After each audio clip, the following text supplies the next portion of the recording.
vamos a avanzar con los síndromes vasculares, ¿ya? Sí.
Bueno, a ver, vamos a ver, síndromes vasculares. Digamos, el capítulo de semiología cardiovascular no solamente implica el corazón, sino también implica los vasos en general, tanto las venas como las arterias, ¿ok? Las venas tienen una función y las arterias tienen otra función. Y es importante recordar la función de una y de otra para saber qué sintomatología me va a dar cuando esté enferma las venas y qué sintomatología me va a dar cuando estén enfermas las arterias. Entonces, ¿de qué se encargan las arterias? De llevar nutrientes, oxígeno a nivel distal, ¿no es cierto?, hacia todos los tejidos. Entonces, cuando está enferma la arteria, ¿qué va a ocasionar? ¿Qué sintomatología voy a tener? Hipoxemia, isquemia, ¿no es cierto?, hipoperfusión, ausencia de pulsos, cambios en la coloración de la piel, frialdad distal, dolor por isquemia a nivel distal, puede haber necrosis. ¿Está bien? El edema puede ser síntoma o signo, de una enfermedad de la arteria. No, ¿verdad? No. ¿Por qué no el edema no formaría parte de los signos de un problema arterial?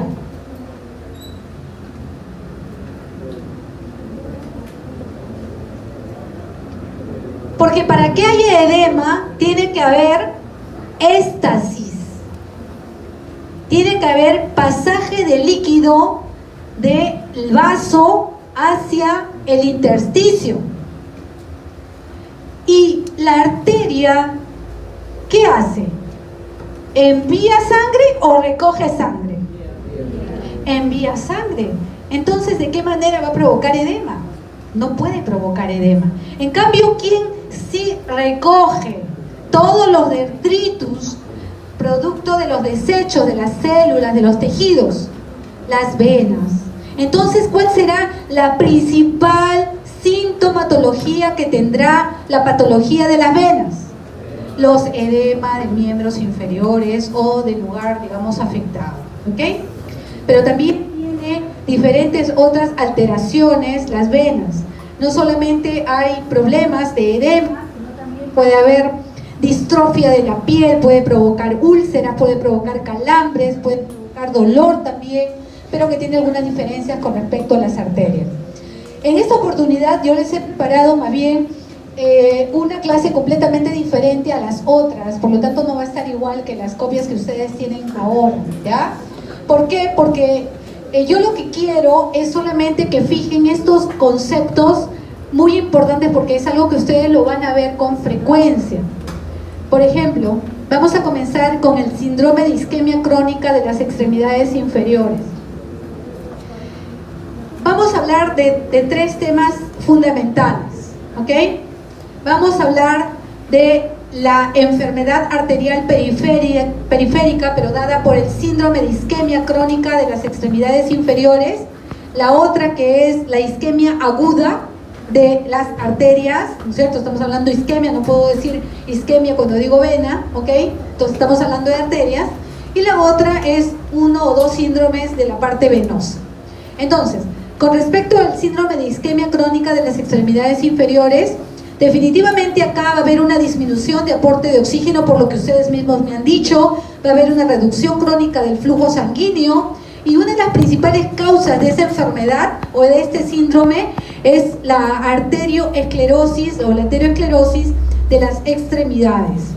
Por lo tanto, ya conocemos de que hay muchas causas comunes que van a provocar arterioesclerosis, como por ejemplo que estas enfermedades arteriales periféricas o isquemias crónicas de las extremidades se pueden acompañar de otras condiciones médicas que también producen que también producen arterioesclerosis, como por ejemplo hipertensión arterial, como por ejemplo diabetes mellitus, ¿no es cierto? Como por ejemplo enfermedades coronarias. Entonces, un paciente, es más, yo estuve en la época cuando funcionaba el INCOR en el Almenara. El INCOR ha sido, digamos, el Instituto Nacional del Corazón, que funcionaba en el 5º piso de la Almenara, y que realmente los chicos, todititos los chicos, los cardiólogos, eran gente súper preparada,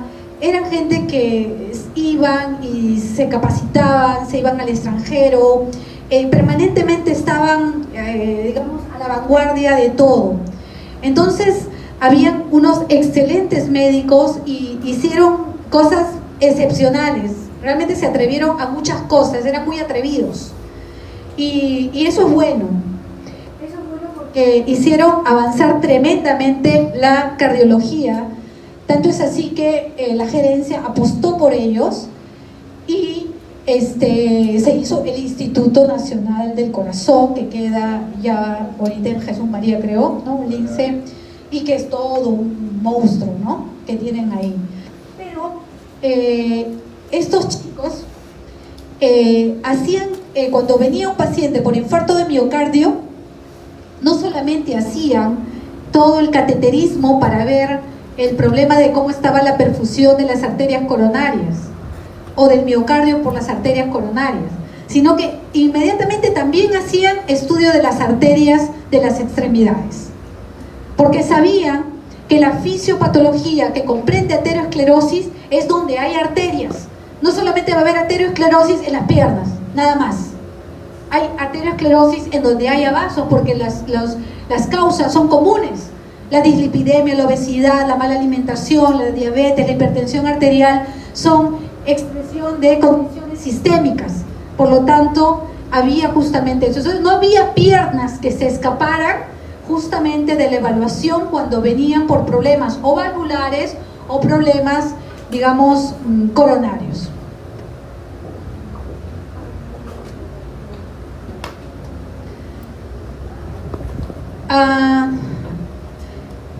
Además de esto, también pueden coexistir con alteraciones, por ejemplo, como aneurismas en la aorta abdominal, en troncos supraórticos, en territorios coronarios, arteriosclerosis o también patologías vasculares renales.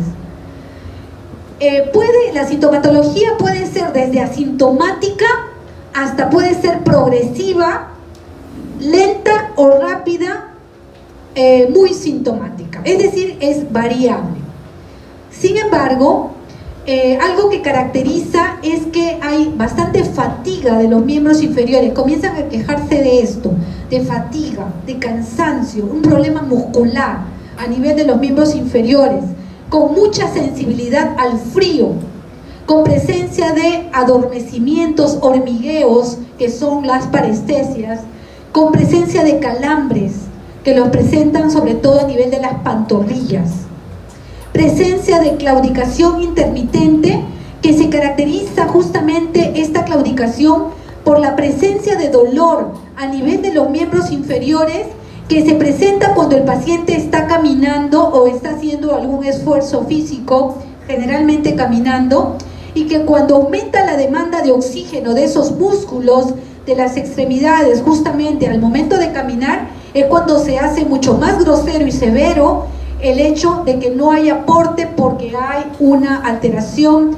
ya de las arterias de los miembros inferiores, provocando dolor intenso, entumecimiento y rigidez muscular, obligando al paciente a que se pare. Se para, aumenta nuevamente flujo en la arteria ya, digamos, alterada. Ese poco flujo es suficiente como para calmarle el dolor o la molestia, y otra vez vuelve a caminar y otra vez se para porque otra vez comienza el dolor. Entonces, hay estadios de esta isquemia crónica. Tenemos dos, uno que es el estadio según Fontaine y la otra es la clase según Rutherford. ¿Qué nos dice con respecto a los síntomas? En la clase 1 de Fontaine es asintomática y en la clase según Rutherford es cero. En los síntomas de la clase 2A hay una claudicación, pero mayor de 200 metros. Cuando el paciente camina mayor de 200 metros, recién aparece la claudicación. Entonces estaríamos en el estadio 2A. Se dice que es una claudicación leve y se da un puntaje de 1. Digo que está en el estadio 2B cuando hay una claudicación menor de 200 metros de distancia. Ya comienza a haber claudicación. Se dice que ya estamos en una claudicación moderada y tiene un puntaje de 2. Tengo que hay una claudicación severa cuando ya es mucho menos, incluso que comienza a haber claudicación con mucho menos distancia, y tendría un puntaje de 3. En la clasificación 3 hay dolor en reposo, o sea, no necesariamente que camine, sino que ya en reposo hay dolor y se le da un puntaje de 4. Y en el estadio 4 hay úlceras arteriales, incluso necrosis por isquemia a nivel distal. Lo que hay es teniendo lesión tisular menor, que se le da un puntaje de 5, y cuando hay una lesión tisular mayor se le da un puntaje de 6. Cuando se agrava este dolor es cuando las piernas están en alto. Ahí se agrava tremendamente y más bien es un paciente que tiende a colgar las piernas, porque de esa manera hace que caiga al menos un poquito más, que aumente, aunque sea un poquito más, el flujo sanguíneo a nivel distal. Hay otras variedades que también tienen que conocer, que digamos son variedades misceláneas, en la cual aparece también isquemia o alteraciones arteriales periféricas. Una de ellas es la enfermedad de Buerger, que es la tromboangeitis obliterante. Se caracteriza por un dolor profundo en la parte media del pie a nivel de los músculos cortos. También tienen que diferenciar de una enfermedad arterial en los pacientes diabéticos. ¿Y cómo se caracteriza? Se caracteriza por presencia de parestesias, disestesias, tipo hormigueos, adormecimientos a nivel distal, sobre todo en manos como dedo de guantes o si no como botas a nivel de los pies. Y también otro síndrome que es el síndrome de Lerich, en la cual hay una oclusión de una o ambas arterias ilíacas, en donde hay claudicación intermitente, hay ausencia de pulso a nivel inguinal y hay disfunción eréctil, que es justamente la triada que caracteriza el síndrome de Lerich. ¿Qué voy a encontrar como signos? Voy a encontrar piel pálida, cianótica, frialdad distal, cambios tróficos porque no hay vascularización, no hay irrigación, no hay perfusión a nivel distal, por lo tanto hay cambios en la piel, hay cambios en el tejido celular subcutáneo. No sé si al fondo, a ver, este caballero, sí. Si hay cambios tróficos, hay cambios en la coloración de la piel, volviéndose sobre todo de color pálido, cianótico, y también si ya hay isquemia van a haber úlcera y necrosis. Y estas úlceras tienen una característica, son úlceras de bordes definidos, se dice que son úlceras limpias, tienen tejido tejido de granulación. Son úlceras que generalmente se presentan a nivel malleolar y son úlceras que generalmente son dolorosas, ¿ok? Más dolorosas son las venosas, pero estas también son dolorosas. Hay atrofia muscular, pulsos débiles, ausentes o asimétricos. Eso dependerá de cuán afectado esté la extremidad, con más aterosclerosis o más grado de obstrucción que en otras. Y pueden haber soplos vasculares por encima de la obstrucción. ¿Qué pruebas semiológicas diagnósticas puedo hacer para saber si es que el paciente tiene un síndrome de isquemia crónica de las extremidades inferiores? Además de la sintomatología, y además, un favor, puedes bajar tu celular, o si no, de repente si puedes conversar, quieres mensajear, no, aquí no, allá atrás, porque ¿cómo se llama? Estoy tratando de explicarles, entonces imagínate que estoy viendo a alguien que más bien está ocupado en otras cosas, o sea, me siento mal. Entonces, ¿qué estaba? En las pruebas, ok. Entonces, además, ¿cómo valoro que estoy frente a una enfermedad isquémica de las extremidades, ¿no? Isquemia crónica? ¿Cómo me doy cuenta? Además de los signos y de los síntomas, de la visualización y de la palpación de los pulsos, por supuesto, de la revisión de la piel, cómo está, ¿no es cierto?, de los cambios tróficos, también puedo hacer dos pruebas. Una de ellas se llama el índice tobillo-brazo. ¿En qué consiste este índice? Que ustedes lo pueden hacer en la práctica. Es el cociente entre la presión arterial sistólica medida en el pie y la mayor de las presiones sistólicas medidas de los brazos. Es decir, tomo la presión arterial en ambos brazos. Entonces, la que mayor presión tenga, esa va a ser mi parámetro del denominador, ¿ok? Y el numerador va a ser la presión sistólica de lo que quiero explorar.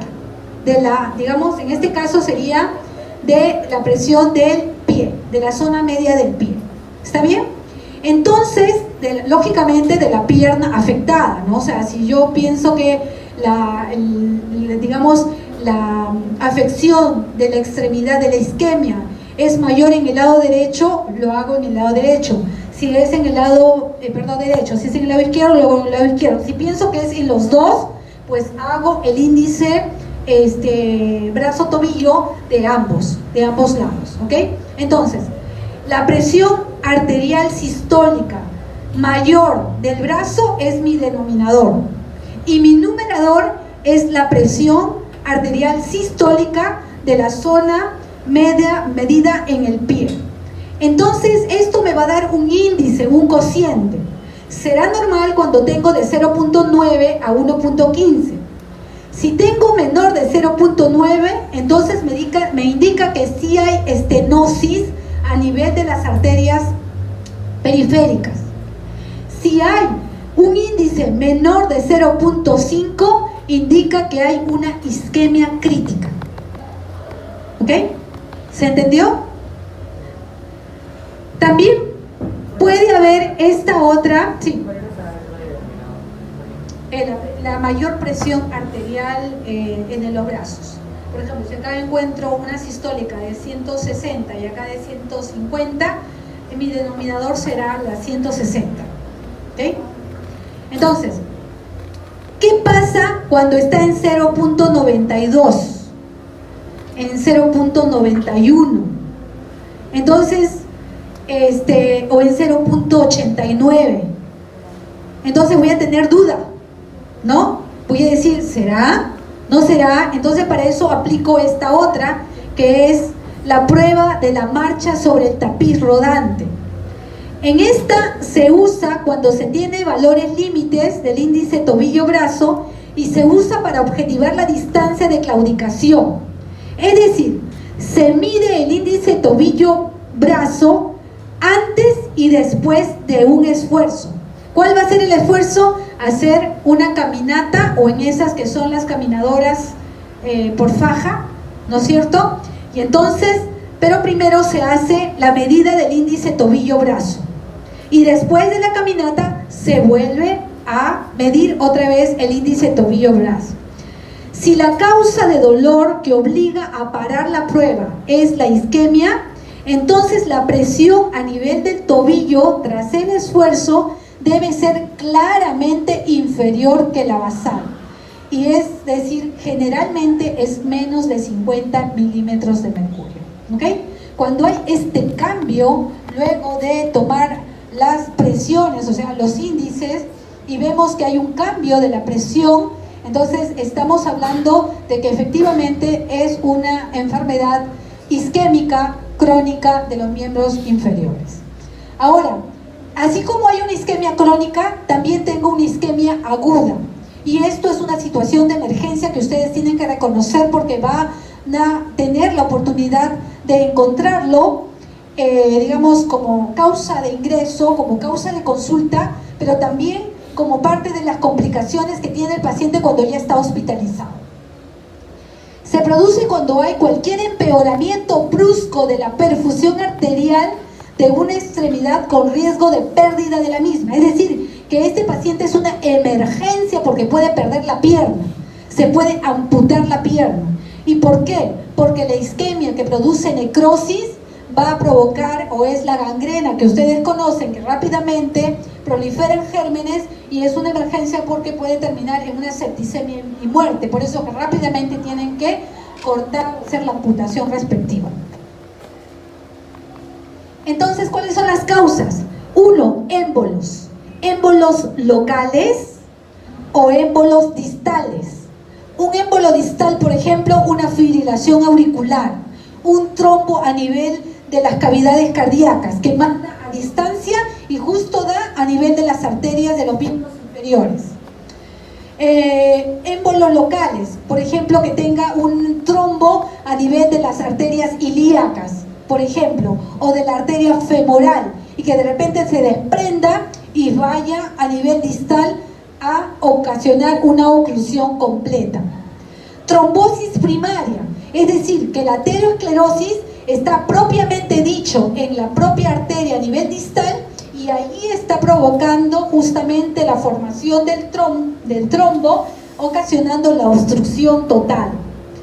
Trombosis en un puente o en un vaso revascularizado. Hay algunos pacientes en los cuales son sometidos a revascularización y entonces ahí en la zona de la revascularización se produce un trombo, no hay colaterales y entonces por lo tanto termina ocasionando una isquemia rápidamente progresiva. Traumatismos o disección aórtica. Tuve una vez un amigo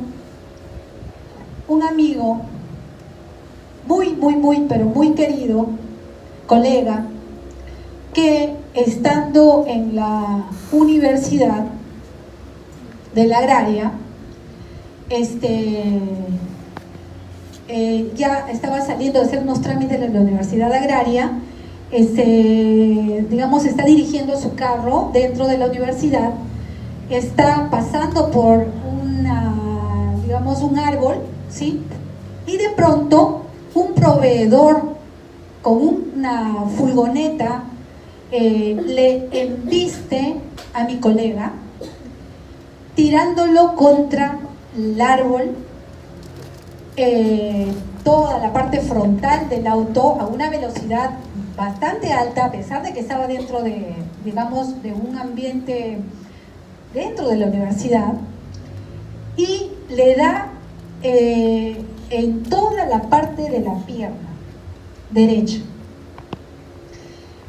Hay un traumatismo abierto con pérdida de sangre y lo llevan a un hospital cercano, de ahí lo llevan a la clínica angloamericana.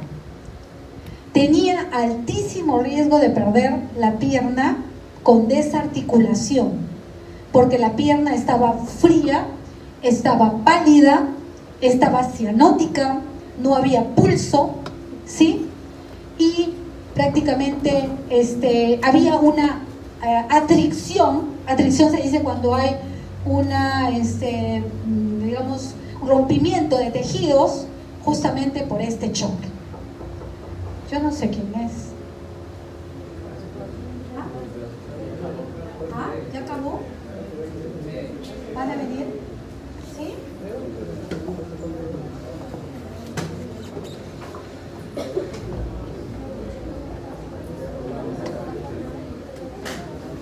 ¿Alguien tiene clase acá?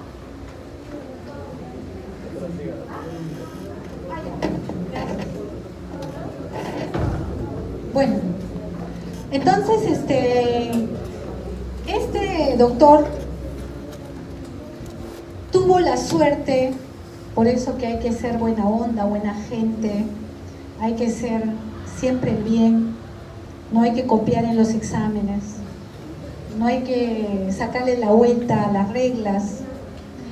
Este doctor era tan querido, pero tan querido, que se movilizaron, pero todo el mundo, y trajeron en el acto, trajeron un cirujano vascular, que era un trome, y reparó la arteria femoral, la reparó. Si la repara la arteria, todo el resto ya es una pichanga. ¿Por qué? Porque si la arteria está lesionada, ya no hay nada que se pueda recuperar. ¿Ok? Entonces, esto puede suceder. No está sacado de acá, de un libro, qué sé yo, de una historieta. Esto es algo de la vida real. Gracias a Dios, pasó un año y se ha recuperado 100% y hoy está genial. Entonces, traumatismo, síndrome de atrapamiento, cuando por ejemplo ustedes tienen un traumatismo con un síndrome de compartimiento en la cual hay un hematoma tremendo y que está comprimiendo la arteria en forma secundaria, también puede provocar una isquemia, estado de hipercoagulabilidad. ¿Cuál es la secuencia que hay? Ausencia de pulso, palidez y frialdad. A los 15 minutos, dolor de la extremidad. A las 2 horas, empeoramiento de la sensibilidad y parestesias. A las 6 horas, cianosis y ausencia de la sensibilidad. A las 8 horas, paresia motora, rigidez muscular. A las 10 horas ya hay ampollas y necrosis. Lógicamente que esta secuencia va a depender de la localización, va a depender de si es embólica o si es trombótica el evento, y si está asociado a una isquemia crónica preexistente, para ver justamente el comportamiento agudo o reagudizado del evento. El otro gran síndrome es la trombosis venosa profunda, y con eso termino. La trombosis venosa profunda es una condición clínica en la cual hay factores de riesgo en donde va a haber una hipercoagulabilidad o formación de trombos con facilidad. Hay muchos conocidos, pacientes con cáncer, por ejemplo, pacientes que reciben anticonceptivos orales, por ejemplo, pacientes que tienen una insuficiencia venosa crónica, en donde hay una éstasis crónica y que tienden a formar trombos y que justamente forman este trombo a nivel de la vena. Una vez que se forma el trombo a nivel de la vena, el paciente comienza a presentar éstasis, ya no hay retorno venoso, comienza a haber edema de miembros inferiores de la zona afectada donde está el trombo, y comienza a aparecer dolor como si fuera el signo de la pedrada, como si le hubiesen tirado una piedra a nivel de las pantorrillas. Así siente el paciente, con un dolor intenso, profundo, persistente, y que se asocia a edema de miembro de la zona afectada. Además de eso, se encuentran signos, el signo de Hohmann y el signo de Olo.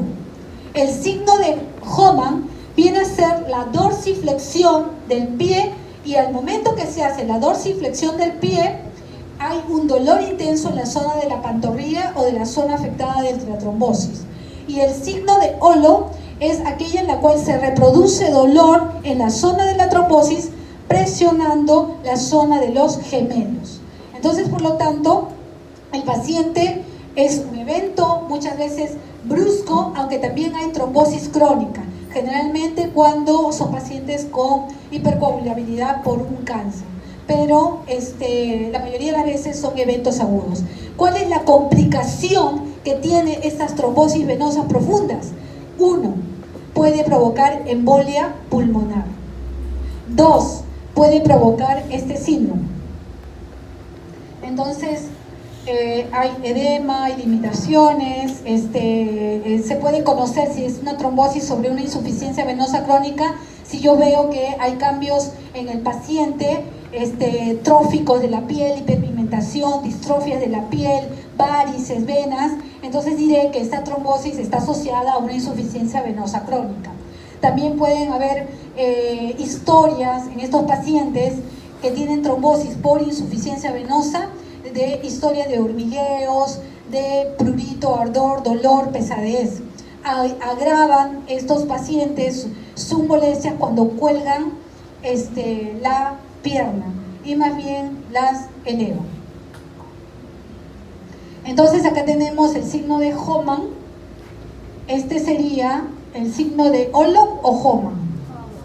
Hohmann. Y este sería el signo de Ollom, ¿ok? Para que se acuerden. Esto es el signo de Loyenberg, en la cual se hace con igual, prácticamente tiene la misma finalidad. Si tú tienes un trombo que está en la vena y encima lo vas a presionar, vas a aumentar mucho más el dolor, ¿no es cierto? Entonces, parece eso. Entonces, les decía que una complicación de la trombosis venosa es que aparezca la flegmasia cerulea dolens. Es una forma grave de la trombosis venosa profunda, donde los trombos bloquean súbitamente las venas de una extremidad, pero causan también isquemia, porque al momento de que hay un trombo a nivel de la vena y hay una éstasis con aumento de del líquido a nivel intersticial,